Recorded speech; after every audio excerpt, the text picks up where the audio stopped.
আমার হাতে আছে তিনটে আলাদা কোম্পানির ডোনাট কেক। তো এই তিনটে ডোনাট কেকের মধ্যে কোন ডোনাট কেকটা, কোন কোম্পানির ডোনাট কেকটা খেতে সবচেয়ে বেশি বাজে লাগবে, চলো সেটাই দেখবো আজ। তার জন্য নিয়েছি সবিস্কো, নিয়েছি রাজা, নিয়েছি অ্যাম্বো। প্রথমে অ্যাম্বোর প্যাকেটটা তুলে ফেললাম, প্যাকেটটা কেটে ক্রেটা বার করে কেকটা খেলাম।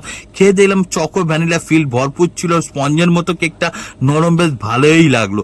এরপরে খাওয়াটাকে সাইড করে নিয়ে এরপরে রাজাটাকে কেটে ফেললাম। রাজার প্যাকেটটা কাটতে দেখলাম কেকটার উপর একটা চকলেটি ফ্লেভার আর স্প্রিংলেস চড়ানো। যতটা আশা করেছিলাম রাজাকে ততটা কিন্তু ভালো লাগলো না, কারণ হার্ড হয়ে গেছিল কেকটা আমার। এরপরে সবিস্কোটা তুলে ফেললাম, যেটা ছিল স্ট্রবেরি ফ্লেভারে ভ্যানিলা ক্রিমের। স্ট্রবেরি ভ্যানিলা ক্রিমের কেকটা খেয়ে দেয়, বেশ মারাত্মক লেভেলে লাগলো এই স্ট্রবেরি কেকটা। সবিস্কোর কেকটা বেশ ভালোই ছিল। এরপরে তিনটে কেককে একসঙ্গে ফিল নেওয়ার জন্য প্রথমে স্ট্রবেরিতে কামড় বসালাম, তারপরে রাজাতে কামড় বসালাম, এরপরে অ্যাম্বোয় কামড় বসিয়ে স্ট্রবেরি ফ্লেভারটাই আমার বেশি ভরে ভরে পাচ্ছি দিলাম। এখানে উইনার আমার স্ট্রবেরি লাগলো। তোমাদের কোন কেকটা তিনটের মধ্যে পছন্দ হয়েছে কমেন্ট করে, ঝটপট কমেন্ট করে, ভালো লাগে সাবস্ক্রাইব।